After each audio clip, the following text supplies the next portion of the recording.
श्री संत सद्गुरू बाळूमामा प्रसन्न. आज बाळूमामा तुमच्या घरातील प्रत्येक व्यक्तीचे मुलाबाळाचे संरक्षण करणार आहेत आणि मोठ्या दुःखातून तुम्हाला बरं करणार आहेत. त्यामुळे हा व्हिडिओ शेवटपर्यंत बघा, अनुभव येईल. त्याआधी आपल्या चॅनलला सबस्क्राईब करा आणि बाजूला असलेली घंटी दाबा. आज मामा तुमच्या जीवनात आनंद भरण्यासाठी आले आहेत. त्यामुळे मामांकडे दुर्लक्ष करू नका. मनापासून ऐका, निर्मळ मनाने ऐकाल तर मोठा अनुभव येईल. आज मामांना तुमची काळजी वाटत आहे, म्हणून मामा म्हणतात, तुम्हाला सावध करायला आलो आहे. मामांच्या भक्तांनो, आपल्या व्हिडिओला फक्त एक लाईक करा आणि कमेंटमध्ये श्री संत सद्गुरू बाळूमामा लिहा, भाग्यवान ठराल. म्हणून आज हा संदेश शेवटपर्यंत ऐका. कुठल्याही माणसाला लोभ, मोह टाळून जगणं अवघड असतं, हे वास्तव आहे. असं असलं तरी त्यावर नियंत्रण ठेवून आनंदी जीवन जगणं सहज शक्य असतं. आजच्या युगात पैसा हाच जगण्याचा आधार बनलाय. त्यामागे धावण्याची प्रवृत्ती ही सगळ्यांचीच असते, पण त्यात आपण इतके स्वतःला गुंतून घेतो की जगणं विसरूनच जातो. संसारात आसक्ती असतेच किंवा मनात सक्तीही असते, म्हणून बाकीच्या सुखाचे क्षण मात्र कधी अलगद निसटून जातात ते कळत नाही. एकीकडे पाहिजे त्या भौतिक सुखाने जीवन सजवत असताना दुसरीकडे मात्र खऱ्या सुखाला पारखे होत जातो. जीवनाचा खरा आनंद ह्या छोट्या छोट्या गोष्टीत असतात. आपण मात्र सुखाच्या मृगजाळामागे धावत राहतो. जगणं उजळून टाकणारा हिरा शोधत असताना मात्र काचेचे तुकडे हाती उरतात, हे सत्य स्वीकारणं अवघड जातं. घर नावाची व्यवस्था कधी विस्कळून जाते हे कळत नाही, म्हणून मर्यादित अपेक्षेत जीवन जगणं कधीही सुखावह असतं. विनाकारण जास्त अपेक्षांचं ओझं लादून घेऊन स्वतःबरोबर कुटुंबाचीही वाताहत करणं शहाणपणाचं नसतं. हे ज्या दिवशी उमजल त्या दिवसापासून खऱ्या आयुष्याला सुरुवात होईल, हे मात्र नक्की. जीवनाचं सर्वोच्च ध्येय इतरांना आनंद देणं हाच आहे. कोणतीही गोष्ट देण्याने कमी होत नाही, याउलट देण्यामुळे दुवा मिळतो. म्हणूनच महान कवी विंदा करविंदकर म्हणतात, देणाऱ्याने देत जावे, घेणाऱ्याने घेत जावे. आनंद देण्यामुळे खूपच झळाळून उठतो. शेजाऱ्यांचा मुलगा एखाद्या स्पर्धा परीक्षेत प्रथम आला तर घरी जाऊन दिलखुलासपणे त्याला एखादा पेन अथवा बिस्किट पुडा देऊन अभिनंदन करावं. कार्यालयात एखाद्या सहकार्याने उत्कृष्ट शर्ट प्रदान केला असेल तर त्याला कॉम्प्लिमेंट नक्की द्यावी. कोणी मदत केली तर कृतज्ञतेने धन्यवाद मानावे. हे सगळे करण्यात कमीपणा नाही ना. उलट आपली वागणूक, कार्यपद्धत, प्रतिक्रिया हे सगळं स्वच्छ असावं, निर्मळ असावं, दिलखुलास असावं. तिरस्कार शब्द, मस्तयुक्त कृती, अहंकारग्रस्त वागणूक या बाबी वातावरण दूषित तर करतातच, मात्र आनंदाला बाधा आणतात. दुसऱ्याला देण्याने आनंद वाढतो आणि मग आनंद वाढण्याचा मोह जडतो. दुसऱ्यांचं दुःख वाटून घेताना त्याच्या चेहऱ्यावर चिंतामुक्ती दिसते. त्यामुळे मिळतो तो आनंद होय. आनंद मिळण्यासाठी, वाटण्यासाठी आणि निर्माण करण्यासाठी कुठं लांब जाण्याची गरज नाही. आपल्या आजूबाजूलाच आनंदाचा झरा निखळ वाहत असतो.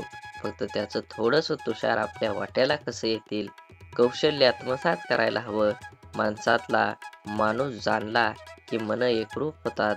त्यातून अंतर्बाह्य आनंद प्राप्तीचा आनंद खुला होतो. एकदा हे गुपित कळालं की चारही दिशा व्यापून उरतो तो केवळ आनंद. आणि प्रत्येक सकाळ हा संदेश शेवटपर्यंत ऐका आणि असेच बाळूमामांचे संदेश आपल्यापर्यंत पोहोचण्यासाठी पहिल्यांदा व्हिडिओला लाईक करा. चॅनलवर नवीन असाल तर चॅनलला सबस्क्राईब करून शेजारील बेल आयकॉन नक्की प्रेस करा, जेणेकरून येणारे असेच बाळूमामांचे व्हिडिओ आपल्याला सर्वात अगोदर भेटतील. बाळूमामा म्हणतात, जीवनाची खरी सच्चाई आहे की लोकांच्या अपेक्षांचा अंत कधीच होत नाही. तुम्ही थोडं चुकलात किंवा त्यांना मदत करण्याचं थांबला की तुम्ही मागे केलेली मदत विसरून तेच तुमची निंदा सुरू करतात. तुम्ही तुमचं कर्म करत चला. कोणाला संतुष्ट करण्याचा प्रयत्न करू नका, कारण कोणीच तुमच्याकडून कायमस्वरूपी संतुष्ट होणार नाही. आयुष्यात आलेल्या एका दुःखामुळे आपण जर हताश होऊन बसलो तर पुढे आयुष्यात येणारी सुख आपल्यावर रुसून निघून जातील. त्यामुळे जीवनातील प्रत्येक क्षण हा अमूल्य आहे, तो आनंदाने जगा. तुम्ही कितीही चांगले वागण्यात व्यस्त असला तरी दुनिया मात्र तुमच्या चुका शोधण्यात नक्कीच व्यस्त असते. असेच बाळूमामांचे संदेश आपल्यापर्यंत पोहोचण्यासाठी पहिल्यांदा व्हिडिओला लाईक करा. चॅनलवर तुम्ही नवीन असाल तर चॅनलला सबस्क्राईब करून शेजारील बेल आयकॉन नक्की प्रेस करा आणि बाळूमामा प्रसन्न कमेंटमध्ये लिहायला विसरू नका. तुमच्यावर आणि तुमच्या कुटुंबावर बाळूमामांची कृपादृष्टी अखंड राहील. पूर्णविराम म्हणजे शेवट नाही, कारण आपण त्यानंतर नवीन वाक्य लिहू शकतो. त्याचप्रमाणे जीवनात अपयश आलं तर तो खरा शेवट नसतो, तर ती नवी यशाची सुरुवात असते. देवाकडे पाठ असताना तुम्ही काय वागता आणि देवासमोर उभा राहून तुम्ही काय मागता यावर बऱ्याच गोष्टी अवलंबून असतात. जे घडतं ते चांगल्यासाठी. फरक फक्त एवढाच असतो की ते कधी आपल्या चांगल्यासाठी घडत असतं तर कधी दुसऱ्याच्या चांगल्यासाठी. गोष्ट संस्काराची आहे. कोणी दगड मारायला शिकवतात तर कोणी सन्मान आदर करायला. समाधानाने तोच हसू शकतो जो दुसऱ्यांचे वाईट कधीच करत नाही आणि चिंताही नाही, आणि तेच चांगले झोपू शकतात जो इतरांच्या चांगल्याचाच नेहमी विचार करतो. मनात चांगले विचार हे सर्वात स्वस्त औषध आहे. माणूस वाईट कधीच नसतो. माणसावर जी परिस्थिती येते ती वाईट असते. ते चांगल्या कर्माने बदललं जाऊ शकतं. वाईट प्रसंगी साथ देणारी माणसं, मग ते नातेवाईक असोत वा नसो, हीच खरी आपली माणसं असतात.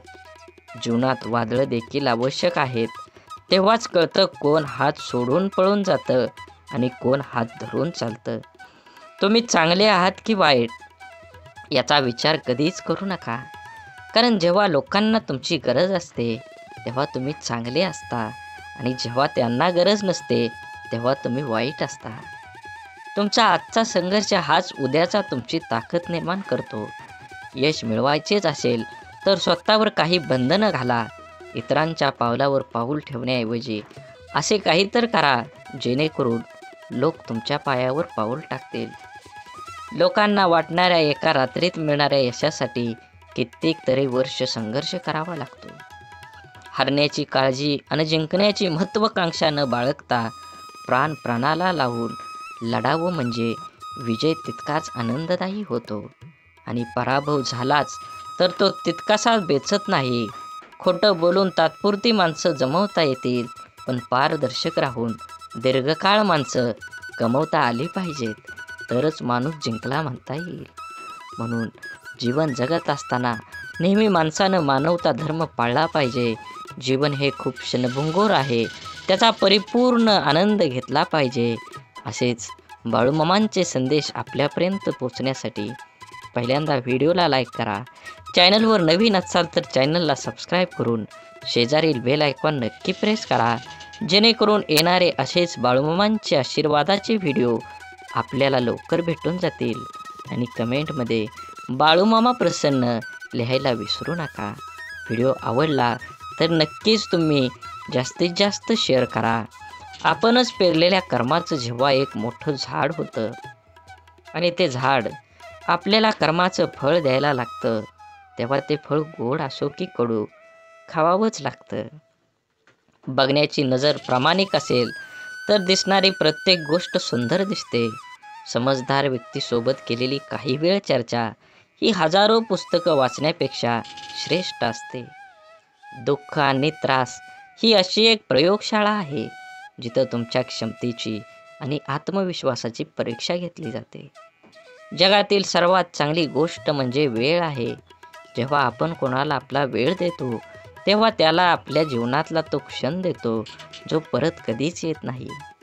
सोबत किती आहेत हे महत्त्वाचं नसतं, पण जितके आहेत ते आपल्या बाबतीत कसे आहेत हे खरंच खूप महत्त्वाचं असतं. देव हा माणसाच्या मनात जेवढा असतो त्यापेक्षा जास्त माणसाच्या कर्मात असतो, आणि आपल्या चांगल्या कर्मातला देव कोणाला दाखवण्याची गरज नाही, तो सर्वांना दिसत असतो. म्हणून मंदिरातला देव एक वेळ टाळला तरी चालेल, पण कर्मातला देव कधीही टाळू नका. सुखासाठी धडपड हवी, पण त्या सुखाला कुठंतरी समाधानाची सीमा असावी. आपलं आयुष्य इतकं छान, सुंदर आणि आनंदी बनवायचं की निराश असलेल्या व्यक्तीला आपल्याला पाहून जगण्याची नवीन उमेद मिळेल. आधार शोधण्याच्या नादात तुमचं मन गहाण ठेवू नका, नाहीतर दुःख व्याजासकट तुमचा हिशोब घेतं. इतरांकडून कमीत कमी अपेक्षा आणि स्वतःकडून जास्तीत जास्त तडजोड या दोनच गोष्टी प्रत्येकाचं जीवन आनंदी आणि यशस्वी बनवू शकतात. यशस्वी भरपूर जण असतात, परंतु समाधानी फार कमी असतात. यश हा जरी तुमच्या कर्तृत्वाचा विजय असला, तरीही समाधान हा तुमच्या मनाचा विजय असतो. छापलेली पुस्तकं वाचल्याने खरे ज्ञान मिळत नाही, अनुभवाचे पुस्तक वाचल्याने खरे ज्ञान मिळते. कारण छापलेल्या पुस्तकांचे लेखक अनेक असतात, पण अनुभवाच्या पुस्तकाचे लेखक आपण स्वतः असतो. उंच शिखरावर जरूर चढावं, पण जगाने आपल्याकडे पाहावे म्हणून नाही, तर शिखरावरून आपल्याला जग पाहता यावं म्हणून. समुद्रातील तुफानापेक्षा मनातील वादळं अधिक भयानक असतात. म्हणून मनातल्या गोष्टी जवळच्या व्यक्तींना नक्की सांगा, कारण त्याने मन हलकं तर होईलच, पण लढण्याची ताकद पण येईल. यशस्वी होण्याचे सगळे मंत्र मेहनत या शब्दाने सुरू होतात. आपुलकीच्या माणसांसाठी, ज्याला आईबापाच्या कष्टाची जाणीव असते ना, तो कधीच वाईट मार्गाला जात नाही. दुःखाचे डोंगर तुडवूनच सुखाच्या शोधात जाता येत असतं, पण आपल्या चेहऱ्यावरचा आनंद कोणाकडून वाढवण्यासाठी कोणाकडून सुख उसणं घ्यावं, म्हणूनच जीवनात झालेल्या चुकांवर भर देऊन एकमेकांना दोष देऊन निराशामय वातावरण तयार करण्यापेक्षा झालेल्या चुकांमधून बोध घेऊन मार्गात बदल करून आशादायी वातावरण तयार करणं कधीही चांगलं असतं. साखर अंधारात खाल्ली किंवा प्रकाशात खाल्ली, ती गोड नेहमीच असते. तसंच चांगलं कर्म नकळत जरी केलं, तर त्याचं फळ नेहमी तुम्हाला गोडच मिळणार आहे. सत्य हे पाहणाऱ्याच्या किंवा ऐकणाऱ्याच्या इच्छेनुसार विचार कधीच करत नसतं. ते नेहमी जसं असतं तसंच पुढं येत असतं, अगदी उगवत्या सूर्यासारखं. बुद्धीचा वापर करण्यापेक्षा तुम्ही कधीतरी मनाचा वापर करणारी लोक चांगलीच असतात. कारण बुद्धीचा वापर करणारी आधी स्वतःचा विचार करतात, पण मनाचा वापर करणारी लोक मात्र आधी दुसऱ्यांचा कसं चांगलं होता येईल याचाच विचार करतात. स्वाभिमान जिवंत असलेला माणूस कधीच दुसऱ्यावर अवलंबून नसतो. अहंकाराच्या बंगल्यात कधी जायचं नाही आणि माणुसकीच्या झोपडीत जायला कधी लाजायचं नाही. वाणी, वागणूक आणि विचार हे आपल्या स्वतःचं उत्पादन आहे. आपण जितका उच्च दर्जा राखू, तेवढी उत्तम किंमत आपल्याला मिळणार आहे. प्रत्येक मनुष्याच्या जीवनात जीव लावणारे शब्द आयुष्य घडवतात, तर जिव्हारी लावणारे शब्द आयुष्य बिघडवतात. शब्द, प्रेम, प्रेरणा, यश, नातं तसेच आयुष्यभर आणि आयुष्यानंतरही मनामनात जपणारी भावना देतात. शब्दांचे मोल जपले की आपले आयुष्य अनमोल होतं. दवाखाना कितीही मोठा किंवा चांगला असू द्या साहेब, पण मनावर झालेला घाव कोणत्याही रिपोर्टमध्ये कधीही दिसत नाही. मरण सर्वांना येतच असतं, पण तोपर्यंत जगायचं कसं याचं उत्तर फक्त लढणाऱ्यालाच माहीत असतं. देणारा हा कायम सर्वश्रेष्ठ असतो, मग तो आधाराचा शब्द असो किंवा संकटात दिलेला मदतीचा हात. जीवनात काही प्रसंगी पैशाची नाही, तर आधाराची गरज असते व यावेळी आधार देणारी व्यक्ती सर्वश्रेष्ठ ठरते. सुख कणभर गोष्टीमध्ये लपलेलं असतं, फक्त ते मनभर जगता आलं पाहिजे.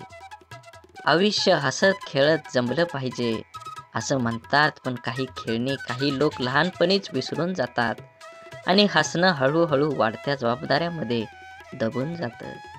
निर्णय चुकला तरी हरकत नाही, स्वतःवर विश्वास असला की जीवनाची सुरुवात कुठूनही करता येते. आपल्या हाताने जर कोणतं चांगलं काम झालं, तर तो दिवस खूप चेहऱ्यावर आनंद देऊन जातो. आयुष्यात येणारी प्रत्येक व्यक्ती कळत न कळत काहीतरी शिकवून जाते. काही कसं वागायचं ते शिकवतात, तर काही कसं जगायचं ते शिकवतात. तसेच जीवनात कठीण परिस्थितीसुद्धा एका वॉशिंग मशीनसारखी आहे. जी माणसाला आपल्याला खूप टक्कर मारते, गोल फिरवते आणि पिळते सुद्धा. पण जेव्हा आपण त्यातून बाहेर येतो, तेव्हा आपलं व्यक्तिमत्व पहिल्यापेक्षा अधिक स्वच्छ, चांगलं आणि चमकदार असतं. मनापासून लिहिलेल्या गोष्टी मनाला स्पर्श करून जातात. त्या नेहमीच काहीतरी वेगळं बोलून जातात. काही माणसं भेटून बदलत असतात आणि काही माणसांना भेटून आयुष्य बदलत असतं. म्हणून जीवनात बदल हा नक्कीच गरजेचा आहे.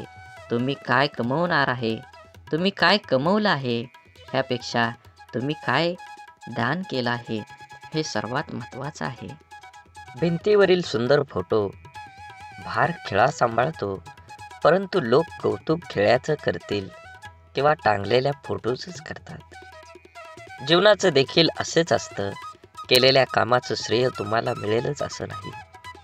दोन गोष्टी कधीच संपू देऊ नका. मनाचं बालपण आणि अंतःकरणातील देवपण. हे संपलं की माणूस संपला. स्वभाव असा ठेवला की जीवनात भेटलेली प्रत्येक व्यक्ती आपल्याला आयुष्यभर विसरली नाही पाहिजे. मोबाईलचा वापर दूरदर्शन पाहण्यापेक्षा जास्त घातक आहे. मोबाईल तुम्ही इतका जवळ धरता, एकटक पाहता की त्यामुळे त्याचा दृष्टीवर परिणाम होतो. मानेचा शिरा, पाठ, कंबर या सर्व अवयवावर ताण येतो. या सर्वांचा जास्त घातक परिणाम चेतासंस्थेवर होतो. मेंदूवर विपरीत परिणाम होतो. चिडचिड वाढते, रागीटपणा वाढतो, जोरात ओरडावेसे वाटतं. मोबाईल अति वापरतात त्याची मानसिकता पूर्णपणे बिघडते व त्याचा परिणाम कुटुंबातील लोकांना पण भोगावे लागतात. मित्रांनो, मोबाईलशिवाय अनेक गोष्टी आहेत. वाचन, लेखन करा, मोकळ्या मैदानावर खेळायला जा. आभासी जगात मित्रांची यादी वाढवण्यापेक्षा प्रत्यक्ष मैत्री करा. स्वतःचं आरोग्य जपा. खरंच कोणाच्या आजाराची जेव्हा असते ना आपल्याला नेमकीच गरज, तेव्हा कोणीच आधार देत नाही. मग बाकी नेहमीचंच आहे ना मी पाठीशी म्हणणारे खूप असतात. कोणतीही समस्या स्वतःच सोडवावी लागते. म्हणून कुणावर अवलंबून राहण्यापेक्षा स्वावलंबी बनावं. विचारांचा प्रभाव मनावर पडतो, मनाचा प्रभाव शरीरावर पडतो, शरीर आणि मन या दोन्हींचाही प्रभाव जीवनावर पडत असतो. म्हणून नेहमी चांगले, सकारात्मक व प्रेरणादायी विचार मनात आणावेत आणि समाधानी राहावे. माझं काय चुकलं हे देवाला विचारण्यापेक्षा आपल्या मनाला विचारत चला. कारण आपल्या कर्माची, चुकांची आणि चांगल्या वाईट गोष्टींची जशी नोंद देवाकडे असते, तशीच एक प्रत आपल्या मनाकडेही असते. एकटेपणा काय असतो ते ताजमहालाकडे बघून ठरवावं. बघायला सगळेच येतात, पण राहायला कोणीच येत नाही. म्हणून आपुलकीच्या माणसांसाठी नक्कीच वेळ द्या. वेळ काढून तुमच्या जीवनाशी, त्या नात्याचं गोड नातं टिकवा. शांततापूर्ण आयुष्याचे दोनच नियम आहेत. अपयशाचं दुःख हृदयात पोचू द्यायचं नाही आणि यशाचा अहंकार मेंदूपर्यंत जाऊ द्यायचा नाही. अनुभवाने एक शिकवण दिली आहे.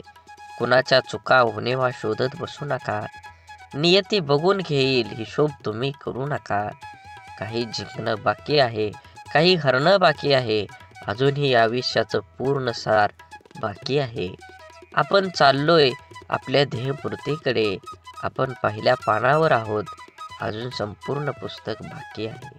पूर्ण विश्वाला सूर्यप्रकाश देणारा सूर्यसुद्धा कधी कधी ढगाने झाकला जातो. त्याला सुद्धा ग्रहण लागतं. त्याला आपण वाईट काळ म्हणतो. तो प्रत्येकाच्या वाट्याला येतो. देवसुद्धा यामधून सुटले नाहीत. सांगण्याचा उद्देश लक्षात आला ना? आपल्याला पण अशा निराशाजनक काळातून जावं लागतं, तेव्हा नाराज व्हायचं नाही किंवा खचून जायचं नाही. हा पण काळ जाईल याची खात्री बाळगून सकारात्मकता जागी ठेवायची. बाकी आपण अनुभव, जिद्द, चिकाटी ठेवायची. थोडा उशीर झाला तरी यश आपलंच असणार आहे. आयुष्य हे आनंदानं जगायचं असेल तर आहे त्या परिस्थितीत समाधानात मानावं लागेल व पुन्हा यापेक्षाही अधिक चांगल्या प्रकारे करता येते. त्यासाठी सकारात्मक प्रयत्न करावे लागतात. रोज सकाळी परमेश्वर या पृथ्वीवर सुखदुःखांची नाणी फेकत असतो. ज्याच्या हाती सुखाची नाणी पडतात तो सुखाचा व्यापार करतो, पण दुःखाची नाणी हाती पडूनही जो सुखाचा व्यापार करतो त्याला जीवन जगणं असं म्हणतात. गेलेल्या क्षणांसाठी झुरत बसण्यापेक्षा येणाऱ्या क्षणांसाठी मनमोकळं हात पुढे करा. कदाचित आयुष्य मागच्यापेक्षाही काहीतरी चांगलं घडवू शकतो. घरात दिवे असूनही निरंजनातून मिळणारा सात्विक प्रकाश हा आपल्याला अधिक प्रसन्न करणारा ठरतो. सहवासातील माणसांचं देखील तसंच असतं. अनुभव घ्यायला लाखो पुस्तकं लागत नाहीत, पण लाखो पुस्तकं लिहायला मात्र अनुभव लागतोच. विचार करण्यासाठी बोलावं लागतं असं नाही, पण बोलण्यासाठी विचार करावा लागतो. काम करण्यासाठी नाव लागतंच असं नाही, पण नाव कमवण्यासाठी मात्र काम करावंच लागतं. जी माणसं अशांत आहेत, सुख तिथं राहत नाही. बुद्धी कितीही चांगली असली तरी नशिबाशिवाय कर्म चांगलं नसेल तर कधीही जिंकता येत नाही. बिरबल बुद्धिमान होता, पण तो राजा होऊ शकला नाही. परिणाम काय होईल याचा विचार नंतर करा, पण जिथे चुकीचं दिसतंय त्याला विरोध करायला शिका. आपण कोणतंही काम करायला लागतो, ते जमतं किंवा जमत नाही, यश येतं किंवा अपयश येतं, स्पर्धा असते तेव्हा विजय का हार, विजय खुश होतात तर हारलेले नाराज. खरे तर दोन्हींनी प्रयत्न केलेला असतं. दोन्ही संघात गुणवत्ता असते, पण जो हारतो तो कुठंतरी कमी पडलेला असतो किंवा काहीतरी चूक झालेली असते. अर्थात पराजय जरी झाला तरी प्रयत्न केलेच असतात. त्यामुळे पराजित झाल्याने नाराज न होता आपल्या त्रुटी शोधून त्या दुरुस्त करणे हे पुढील प्रयत्नात यशस्वी होण्यासाठी महत्त्वाचं असतं. एकदा अपयशी झालो म्हणजे संपलो असं नसतं. अजून थोड्या प्रयत्नांची गरज असते.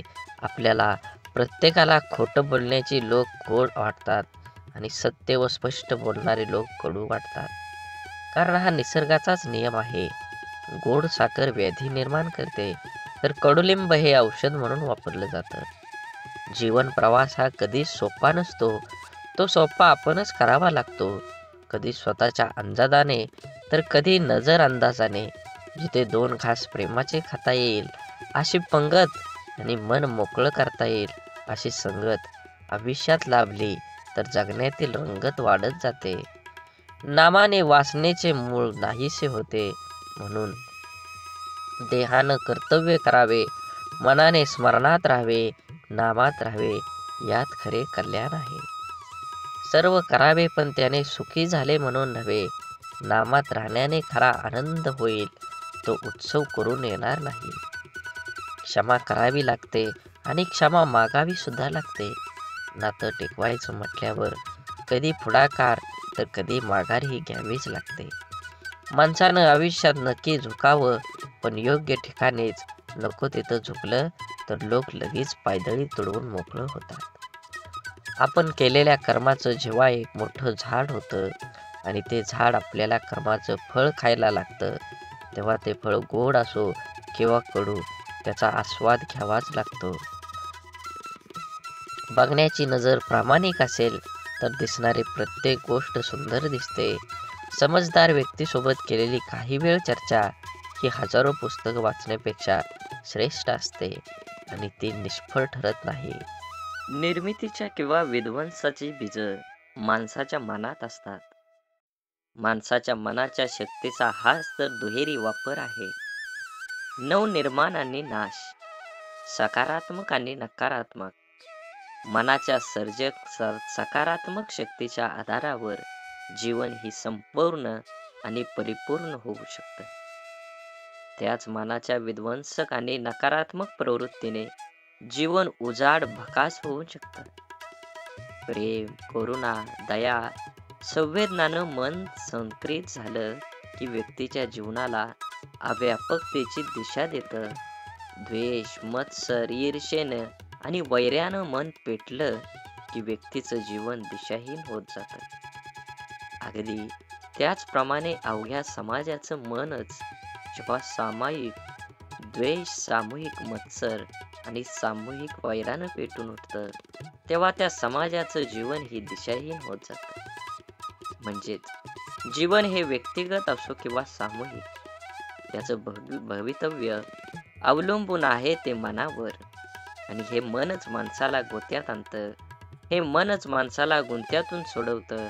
हे मनच माणसाला बंधनात पाडतं. हे मनच असतं ते बंधन झुगारून मुक्त होतं. थोडक्यात माणसाच्या संपूर्ण जीवनावर मनाचाच प्रथम ताबा आहे. जीवनावर ज्या मनाचा ताबा आहे ते मन ज्याच्या ताब्यात येतं त्याचा जीवनावरही ताबा असतो. तोच खरा स्वतंत्र असतो. म्हणून सध्याचं युग हे माणसाच्या प्रगतीला अनुकूल असून सुद्धा कधी कधी नव्हे तो माणूस हतबल झाल्यासारखा झाला आहे. दररोजच्या जगण्यातलं सहजपण निघून गेलं आहे. भौतिक प्रगतीला जर सर्व काही मानलं तर अशा समस्या हा वासून समोर उभ्या टाकणारच. स्वार्थांची वर्तुळे विस्तारित जाणं आणि संवेदना हरवून जाणं हे जगण्यातलं माणूसपण संपवून टाकतात.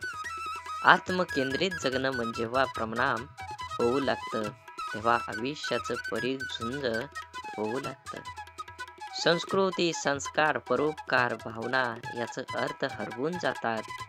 हे विश्वची माझे घर ही माऊलीची प्रार्थना अर्थहीन होऊन जाते. सध्या स्वार्थी जगण्याला, दिखाव्याला प्रतिष्ठा प्राप्त होत असल्यामुळे चांगुलपणा अडगळीत पडला आहे. गलिच्छपणाचं जगण्याचं प्रमाण झाल्यामुळं तत्व, विवेक, विचार पालापाचोळ्यासारखं अस्तव्यस्त झाले आहे.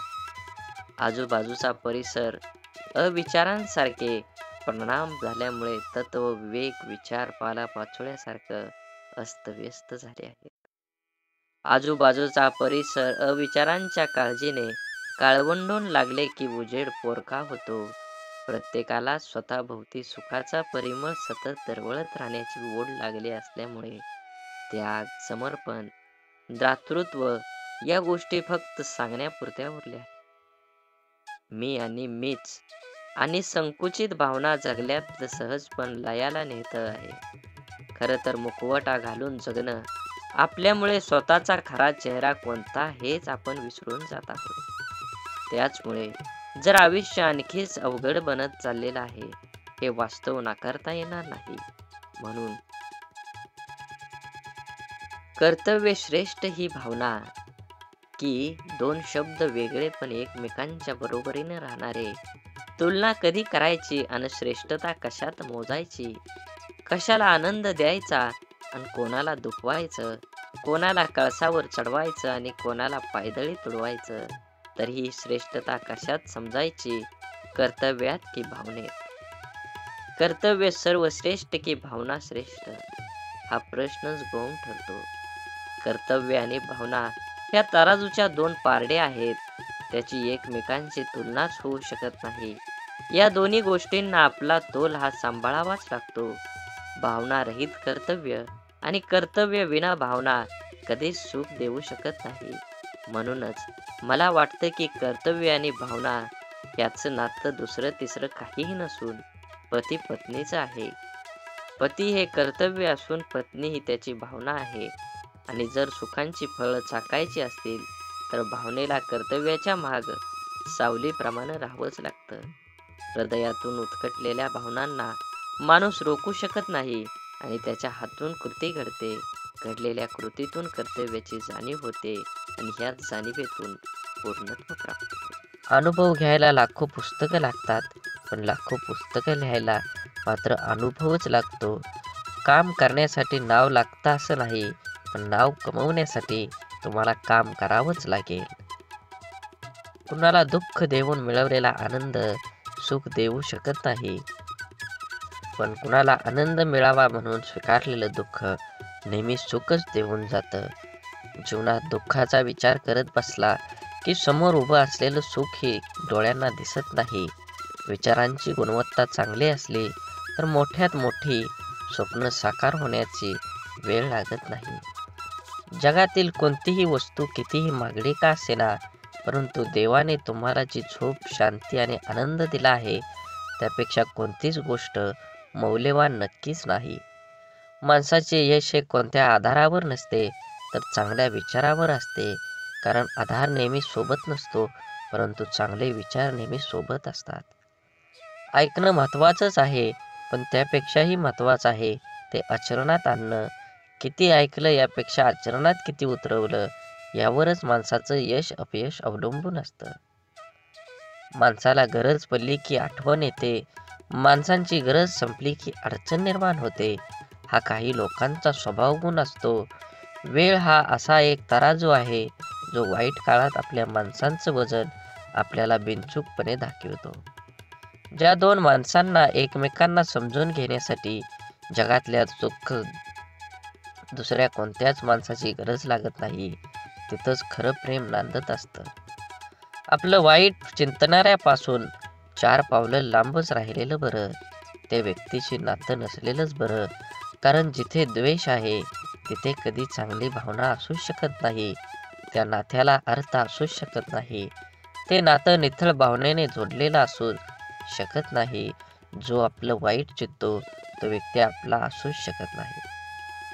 आयुष्यात काही गोष्टी अशा असतात की नशिबात जरी नसल्या तरी आठवणीत मात्र आयुष्यभर राहतात.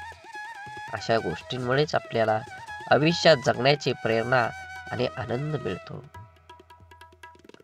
माणसाला गरजेपेक्षा जास्त मिळू लागलं की माणुसकी विसरून लागतो. ज्या माणसाच्या मनात स्वार्थ नसतो तीच माणसं चुकीला चूक आणि बरोबरीला बरोबर म्हणायची हिंमत ठेवतात. परिस्थिती जाणीव असली की पावलं मापातच पडतात. आयुष्य आणि पुस्तकाचं व्याकरण सारखंच आहे. शब्दांची निवड चुकली की वाक्य बिघडतं आणि माणसांची निवड चुकली की आयुष्य बिघडतं. जीवनात कमीत कमी एक मित्र काचेसारखा असावा आणि एक सावलीसारखा जरूर कमवा. कारण काच कधी खोटं दाखवत नाही आणि सावली कधी साथ सोडत नाही. काळजी घेणं आणि स्वार्थाशिवाय प्रार्थना करणं हे सर्व खऱ्या नात्यांची लक्षणं आहेत. या जीवनात कधी कुणाचा काळ असतो तर कधी कुणाची वेळ असते. आज वाऱ्याने उडणारा कोरडा पालापाचोळा तर कधी कालची नयनरम्य निसर्गाची पांघरलेली हिरवळ असते. जेथे निर्मिती आहे याचे निर्माल्य सुद्धा ठरलेलं असतं. म्हणून आयुष्यातील प्रत्येक क्षणांचा आनंद घ्यायला शिका. जीवन हे क्षणभंगूर आहे, त्याला आनंदी बनवा. सुख इमानदार असतं, थेट काळजात शिरतं आणि दीर्घकाळ तुमच्या सोबत राहतं. सुख वाफेसारखं असतं, घडीभर रेंगळतं आणि बघता बघता उडून जातं. तक्रारींचा पाडा वाचणारे आयुष्यात गणित कधीच बरोबर सोडवू शकत नाहीत. प्रत्येक गोष्ट समजून सांगायची नसते, काही गोष्टी समजून घ्यायच्याही असतात. समोरचा जेव्हा आपल्याशी बोलणं टाळायला चालू करतो तेव्हा समजून जायचं असतं ह्या नात्याला पूर्ण विराम द्यायची आता वेळ आली आहे. कारण जबरदस्तीचं बोलणं कधीच जिव्हाळा निर्माण करत नाही. काही वेदनांना शब्दांचा भारही पेलवत नाही. प्रत्येकाच्या स्वभावाची छटा समजणं अशक्य म्हणून कोण कसं वागलं हे लक्षात ठेवण्यापेक्षा त्यातून तुम्ही काय शिकलात आणि पुढे काय करावं लागेल हे डोक्यात ठेवणं जास्त महत्त्वाचं. गरजा आणि इच्छा यामध्ये खूप फरक असतो आणि त्याचा समतोल साधता संपूर्ण आयुष्य निघून जातं. कधी कोणावर जास्त अवलंबून राहू नका. चालता चालता लोक विश्वासघात करतात हो. शब्द देऊन आस निर्माण करण्यापेक्षा साथ देऊन विश्वास निर्माण करणं मला जास्त आवडतं. आयुष्यात अशा माणसांचं असणं खूप आवश्यक असतं ज्याला मनाची परिस्थिती सांगण्यासाठी शब्दांची गरज नसते. विश्वासघात करणाऱ्या माणसाला जाब विचारण्यापेक्षा त्या माणसाची बोलणं सोडणं हीच त्या व्यक्तीसाठी मोठी शिक्षा असते. माणसाला कधी कधी पाठीमागं लागलेली संकटच पुढं जाण्याचा मार्ग मोकळा करत असतात. माशीच्या काडीला डोकं असतं पण मेंदू नसतो, म्हणून थोड्या घर्षणानं ती पेटून उठते आणि स्वतःच जळते. परंतु आपल्याजवळ तर डोकं आहे आणि मेंदूसुद्धा आहे, मग आपण का लहान सहान गोष्टीने पेटून उठतो? शांत राहा, स्वस्थ राहा, संघर्ष करून पेटवणाऱ्यांपासून सावध राहा. आपण जगण्यासाठी आहोत, जळण्यासाठी नाही. जीवन खूप सुंदर आहे, ते आनंदाने जगा. वाट सर्वांना माहीत असते, पण ध्येय गाठण्याची जिद्द फार कमी जाणत असते. रागात बोललेला एक शब्द एवढा विषारी असतो की प्रेमात बोललेल्या हजारो गोष्टींना एका क्षणात संपवून टाकतो. वादळ निसर्गाचं असो किंवा मनाचं, ते धडकणारच. मनातील कडवटपणाला क्वारंटाईन करून पहा. बरीच नाती व्हेंटिलेटरवर जाण्यापासून वाचतील. शांततेच्या काळात जास्त घाम गाळला तर युद्धाच्या काळात कमी रक्त सांडावं लागतं. जी लोक दुसऱ्यांचं मन दुखवू नये म्हणून नेहमी काळजी घेतात त्यांचंच मन सतत दुखावलं जातं. आयुष्यात सर्व काही ठरलेलं असतं, विधिलिखित मांडलेलं असतं. सूर्याच्या कक्षेबाहेर पृथ्वीला जाता येत नाही. भल्यासाठीच होतं सारं, कळत असूनही कोणाला लगेच पटत नाही. हे जीवन एक गुपित आहे, इथे सर्व काही लपवावंच लागतं. मनात कितीही दुःख असलं तरी जगासमोर हसावंच लागतं. श्रीकृष्ण भगवानाला गीता कोणालाही सांगता आली असती, पण त्यांनी फक्त अर्जुनाला सांगितली. कारण जसा सांगणारा असायला लागतो तसा ऐकणाराही असावा लागतो. तेव्हाच ज्ञानाचा विकास होत असतो. पोटाची भूक गरजाला माणसाला दुनियादारीचे सर्व नियम स्वीकारला भाग पडतात. कर्तृत्वानी जगणं असं असावं, आपल्या असण्याचा प्रभाव आणि नसण्याचा अभाव जाणवला पाहिजे. आनंदाने जगायचा सोपा उपाय, जी माणसं हक्काने आपल्याकडे येतात ती परत जाता कामा नये, आणि जी जातात ते आपल्या लक्षात पण येता कामा नये. अडथळे तर क्षणिक असतात, पण त्या क्षणात खचून न जाता धीराने त्यांना सामोरं जाणं हेच तर आयुष्य आहे. जीवनात जलद गतीने मिळणारे यश अहंकार निर्माण करतात, तर उशिरा मिळणारे यश आपलं व्यक्तिमत्व तयार करतात. परकेपणाच्या दुराव्यावर आपुलकीची फुंकर घातली ना की दुरावलेली नाती जवळ येण्यास वेळ लागत नाही. सोडून दिलेल्या भावना ह्या विरघळलेल्या चॉकलेटसारख्या असतात. फ्रीजमध्ये ठेवल्यानंतरही पुन्हा पहिल्यासारखा आकार घेत नाहीत. काटा जरी काट्याला वागला तरी फुलानं आपलं फुलणं सोडायचं नसतं. जीवनाचे रस्ते खडतर असले तरी रस्ता बदलून का होईना, परंतु चालणं सोडायचं नसतं. एखाद्या अडचणीत माणूस कामाला आला नाही म्हणून एकदा जोडलेलं नातं लगेच तोडायचं नसतं. हीच खरी मैत्री आणि हीच खरी नाती असतात. जोडलेलं जपायला जमलं त्याला जगणं जमलं. हरवलेल्या वस्तूत ही सापडू शकतात, पण एकच गोष्ट अशी आहे की एकदा हातातून निसटली की कोणत्याही उपायानं पुन्हा मिळू शकत नाही, आणि ती असते आपलं आयुष्य. म्हणून मनसोक्त जगा. आयुष्य क्षणभंगूर आहे. दुरावा कोणतंच नातं संपवत नाही आणि जवळीक कोणतीही नातं घट्ट करत नाही. नात्याची घेतलेली काळजी आणि केलेला सन्मान यामुळेच नातं अधिक मजबूत होतं आणि टिकतं देखील. त्यामुळं नात्याची काळजी घेत राहा. तुमचा आजचा दिवस निरोगी, आनंदी आणि यशस्वी जावो हीच ईश्वराच्या चरणी प्रार्थना. सकाळी प्रथम परमेश्वराचे आभार माना. सायंकाळी दिवस चांगल्या गेल्याबद्दल आभार माना. जेवताना त्याचे आभार माना. झोपताना त्याचे आभार माना. प्रत्येक गोष्टीसाठी कृतज्ञ राहा. प्रार्थना ही ईश्वराबरोबर संवाद साधण्यासाठी, संपर्क करण्यासाठी आहे. हे आयुष्य एकदाच मिळतं, त्यामुळे दुसऱ्यांच्या चुका शोधून तिसऱ्यांना सांगण्यात आपलं आयुष्य व्यर्थ घालवू नका. त्याऐवजी आपल्यातील गुणदोष ओळखून ते सुधारणा आपला वेळ खर्च करा. आपण स्वतःच्या मनाची स्वच्छता करून, साफ मनाने इतरांबद्दल विचार करून, जेणेकरून आपल्यामधील गुणांचा आपल्यातच अंतर्भावात करता येईल. सागराप्रमाणे दुःख असूनही मोत्यासारख्या सुखासाठी होणारी वाटचाल म्हणजे आयुष्य. विहिरीत पाणी सर्व पिकाला सारखेच असतं, तरी पण कारलं कडू, ऊस गोड तर चिंच आंबट होते. हा दोष पाण्याचा नाही तर बीजाचा आहे. तसाच भगवंत सुद्धा सर्वांसाठी सारखाच आहे. दोष मात्र तुमच्या कर्माचा असतो. विचार करण्यात वेळ घालवण्यापेक्षा प्रयत्न करण्यात दिवस घालवा. कारण विचाराने माणूस खचतो आणि प्रयत्नाने प्रगतीच्या मार्गावर पोचतो. आपण एखाद्या मागं पुढं करतो ते फक्त नातं टिकवण्यासाठी आणि समोरच्या त्याचा चांगलाच वापर करून घेतो स्वतःचा अहंकार वाढवण्यासाठी. एखाद्या व्यक्तीच्या हृदयात स्थान मिळवण्यासाठी फक्त विचार छान असून चालत नाही, तर ते विचार कृतीत उतरवण्यासाठी तत्पर राहावं लागतं. जगण्यातील वेदना कमी करायच्या असतील तर 3 गोष्टी शिकल्या पाहिजेत. 1. काहीही आपलं नाही. 2. काहीही आपलं नव्हतं. आणि 3 म्हणजे काहीही आपलं राहणार नाही. अश्रूंशी संघर्ष केल्यानंतर चेहऱ्यावर उमटलेल्या हास्य इतकं सुंदर काहीच नाही. आवड ही माणसाची कधीच बदलत नसते. मग ते तरुणपण असो नाहीतर म्हातारपण असो, बदलण्याला भाग पाडतो तीच आपली परिस्थिती होय. बोला बोला बाळूमामांच्या नावानं चांग भलं.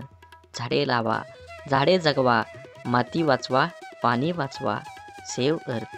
आणि मनात मामांबद्दल आणि देवाबद्दल भाव असेल तर नक्कीच चॅनलला सबस्क्राईब करून व्हिडिओला लाईक करा आणि व्हिडिओ जास्तीत जास्त शेअर करून कमेंटमध्ये बाळूमामा प्रसन्न लिहायला विसरू नका. धन्यवाद.